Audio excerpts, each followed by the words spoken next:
Pensemos en la trayectoria de alguien que, ha trabajado sin descanso durante 10 años. Una carrera donde se acumulan títulos, superas crisis organizacionales, lideras proyectos cada vez más complejos y de repente toca buscar una nueva oportunidad profesional. Ajá, el famoso momento de, actualizar el papel. Exacto. Se prepara ese documento central, o sea, el que resume toda una vida de esfuerzo, se envía a una empresa y resulta que esa década entera de trabajo se juzga en el tiempo que se tarda en parpadear un par de veces. Es de locos. Totalmente de locos. Y los datos empíricos que revisamos para este análisis a fondo confirman que esos parpadeos son súper literales. Sí. O sea, no estamos ante un mito urbano del mundo corporativo o un, digamos, consejo motivacional vacío para asustar a los candidatos. Claro, no es una táctica barata de recursos humanos. Exactamente. Las fuentes traen investigaciones fundamentadas en la psicología cognitiva y la biometría, demostrando que el mercado laboral opera bajo una restricción de tiempo casi inverosímil. Lo que vamos a desgranar hoy es la ciencia detrás de este comportamiento drástico del cerebro humano y, la mecánica para sobrevivir a este filtro inicial. Sí, porque, para enmarcar un poco la discusión, la sensación es similar a tener un historial de vida que es un libro denso y rico en matices. Pero quien tiene el poder de decidir la contratación es alguien a punto de subirse a un tren en movimiento. Tal cual. Solo hay tiempo para leer la contratapa antes de que se cierren las puertas. Así que el objetivo central de esta exploración es descifrar cómo estructurar esa contratapa, basándonos en la evidencia científica, para que resulte absolutamente irresistible. Y la evidencia apunta a una cifra muy específica, ¿no? Sí, el origen empírico más robusto de esta métrica viene de la plataforma de empleo ejecutivo de Ladders.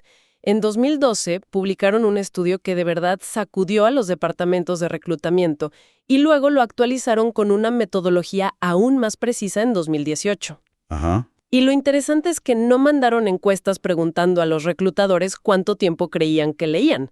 Porque, el ser humano es terrible calculando su propio comportamiento. Somos malísimos para eso. Sí, totalmente. Usaron tecnología de seguimiento ocular, el famoso eye tracking. O sea, colocaron sensores infrarrojos para registrar los micromovimientos de las pupilas. ¡Wow! O sea, midiendo literalmente en qué milisegundo miraban cada cosa. Exacto. Midiendo exactamente dónde se fijaba la mirada, por cuántos milisegundos y qué áreas del documento se convertían en puntos ciegos totales.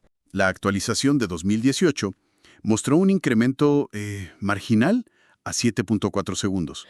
Un incremento inmenso, ¿verdad? Nótese mi sarcasmo. Sí, claro, 1,5 segundos más. O sea, podría interpretarse como un intento de los profesionales por ser un poquito más cuidadosos. Pero en términos prácticos, seguimos en el territorio de los relámpagos.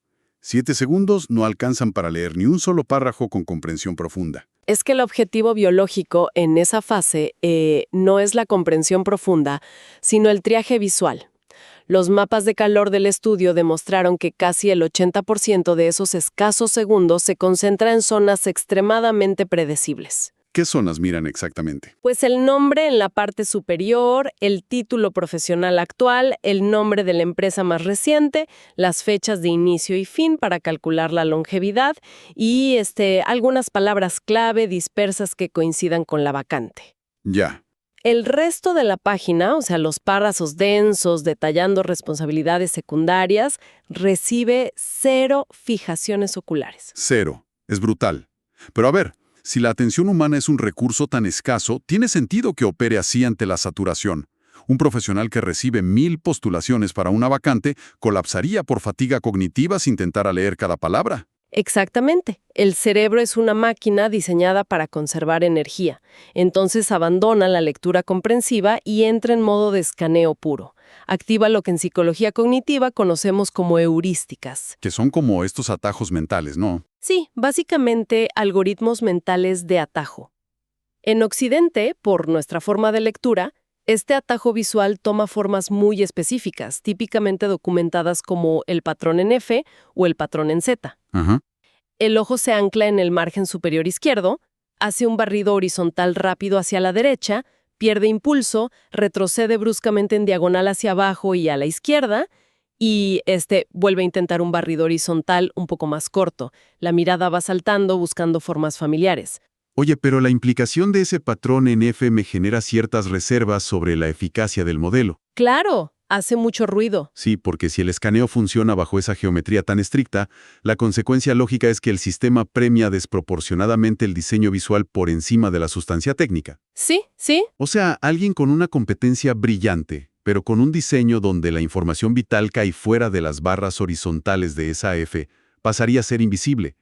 Es un filtro que descarta talento real simplemente por un problema de formato. Es la gran tragedia de la eficiencia a escala. Ningún profesional del talento te va a negar que se descartan perfiles valiosos todos los días. Me imagino. La justificación técnica es que este comportamiento heurístico es un mecanismo de supervivencia frente al volumen. Si el cerebro no encuentra respuestas inmediatas a 3 preguntas fundamentales en el primer barrido, ¿Cuáles son esas 3? ¿quién es? ¿Qué hace? Y si pertenece a esta industria. Si no encuentra eso, asume que extraer esa información requerirá un gasto calórico excesivo y el dedo simplemente hace clic en rechazar. ¡Wow! Lo cual transforma la estrategia por completo para el que aplica. La misión de este documento no es relatar una historia profesional detallada, sino comprar tiempo. Ese es el meollo del asunto. Si logras alimentar correctamente esa heurística en los primeros 7.4 segundos, el reclutador pausa el escaneo rápido. Los datos de las fuentes sugieren que una vez superado ese filtro inicial, el tiempo de lectura se extiende. Sí, le dedican ya entre 20 y 30 segundos, o incluso más, para una evaluación racional. El reto entonces es alimentar esa heurística visual sin fallar.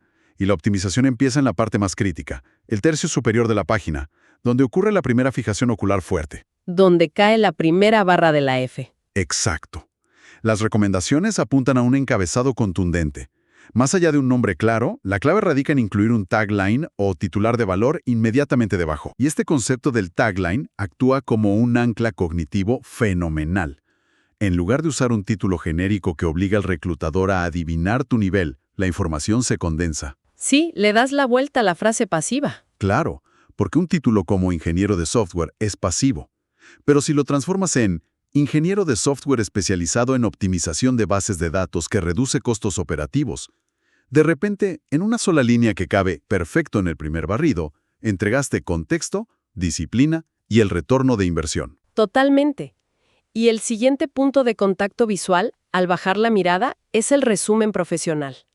La regla estricta que extraemos de los estudios es un límite de 2 a 4 líneas. ¿Solo 2 a 4 líneas? Sí, máximo.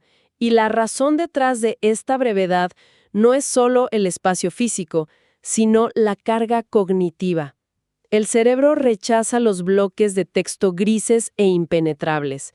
Y esto exige la eliminación absoluta de adjetivos abstractos o clichés corporativos. Uy, frases como profesional proactivo, altamente motivado y con excelente capacidad de trabajo en equipo. Exacto. Eso termina siendo ruido blanco. Es que desde la perspectiva de la carga cognitiva, cada adjetivo abstracto adicional diluye el peso de las habilidades duras. El ojo que escanea a alta velocidad no registra la palabra proactivo como un dato útil, lo registra como relleno, y el relleno genera fricción. Y la fricción es el enemigo mortal de los 6 segundos. Para acelerar la absorción de valor, la técnica más efectiva y respaldada por la ciencia visual es la cuantificación de los logros. O sea, ¿usar números? Sí, pero hay una razón neurológica para esto. Los números arábigos, visualmente, tienen formas muy distintas a las letras de nuestro alfabeto. Funcionan literalmente como reductores de velocidad en una autopista de texto. Ah, claro. Las fuentes ofrecen un contraste perfecto sobre este mecanismo. Por ejemplo, una viñeta tradicional que dice «responsable de las ventas regionales y del manejo de equipo». Es una descripción plana que no detiene el ojo. Pasa de largo totalmente. Pero al reescribirla como «lideré un equipo de 12 personas, incrementando las ventas regionales en un 45%», la presencia del 12 y del 45 interrumpe físicamente el escaneo monótono.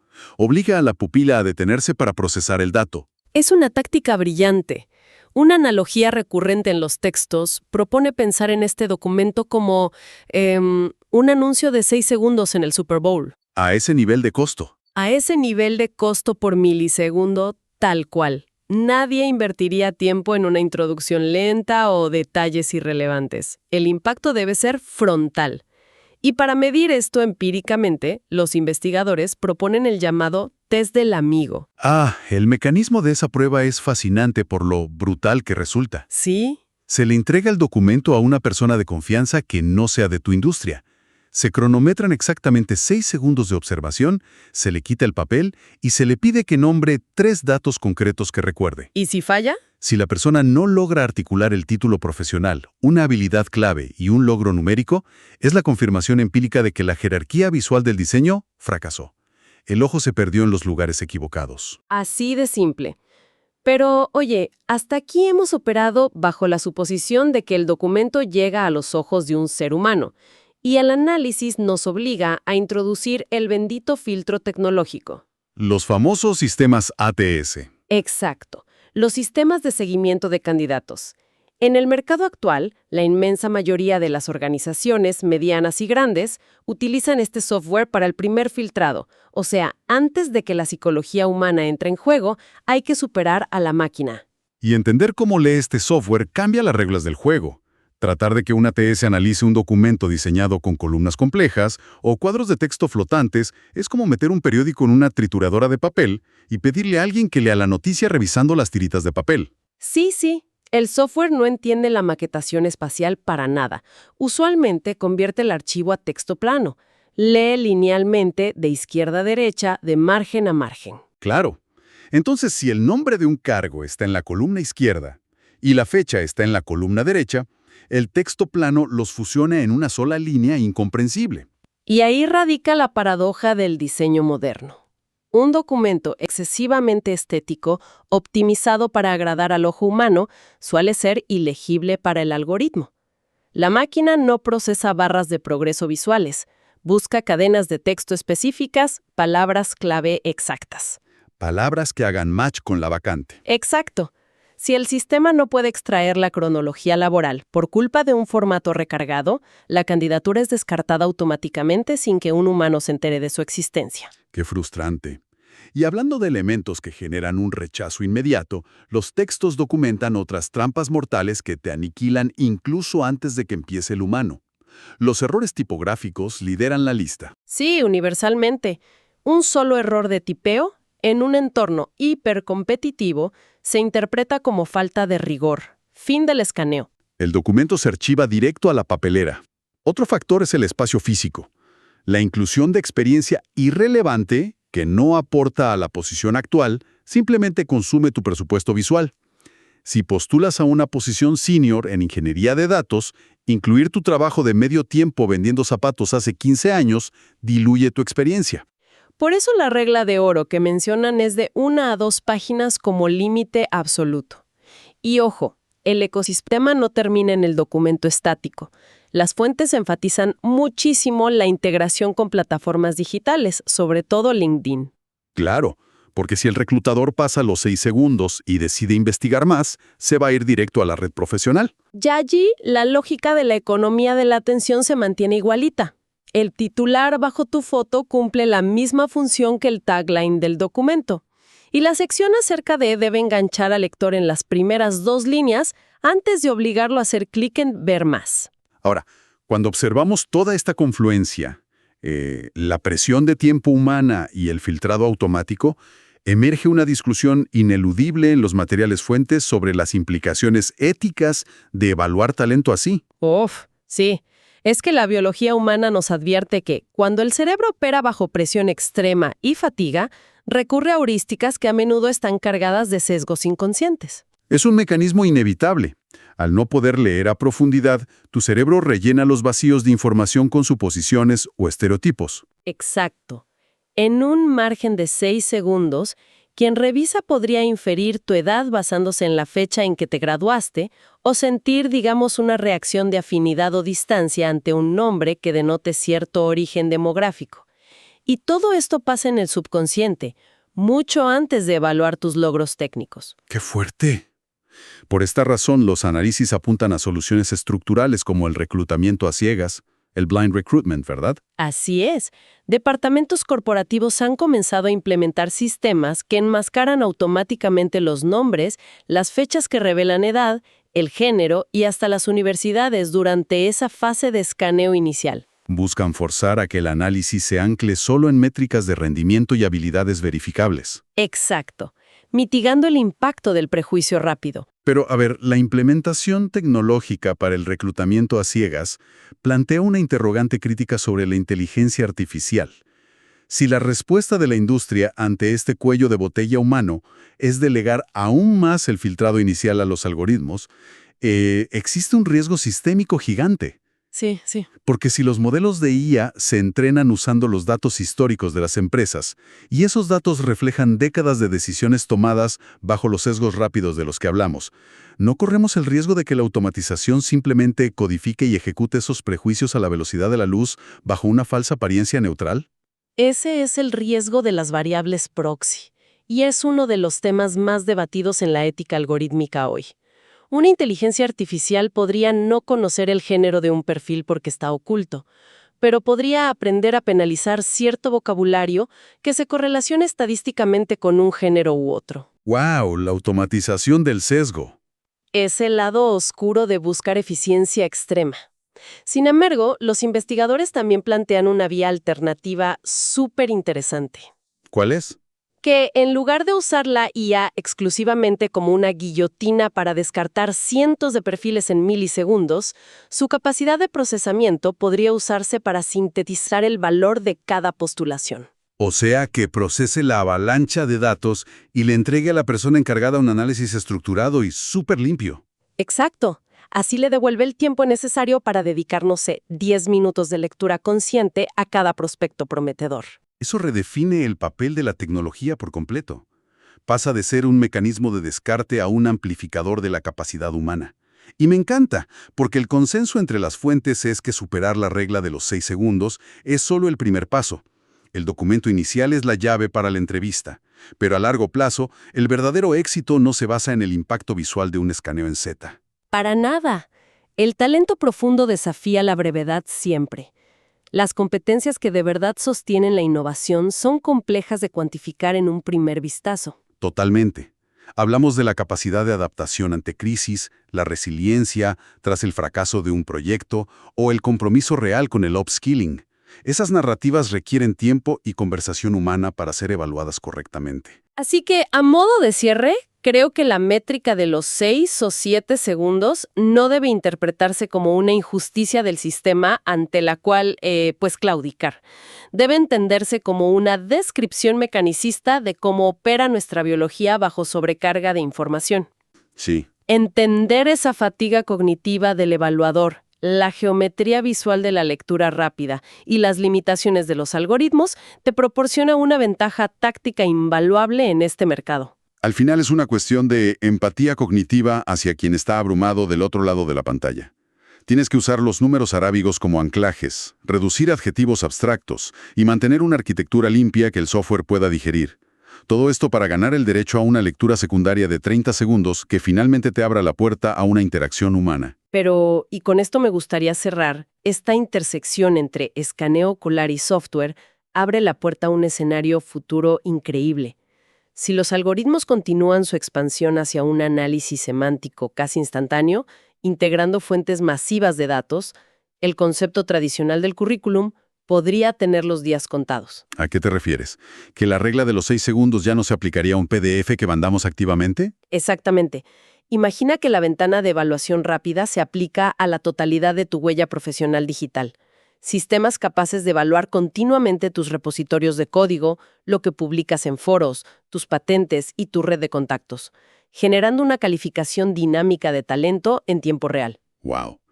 O sea, el algoritmo no necesitaría 6 segundos para decidir sobre un documento estático, sino que estaría evaluando constantemente tu trayectoria entera sin que exista una postulación formal. Una evaluación perpetua y automatizada en el espacio digital, sí. Una omnipresencia algorítmica, donde el esfuerzo ya no está en redactar el resumen perfecto, sino en curar continuamente una identidad pública que las máquinas consideren valiosa. Tal cual. Y la pregunta que emerge de ese futuro inminente es súper profunda.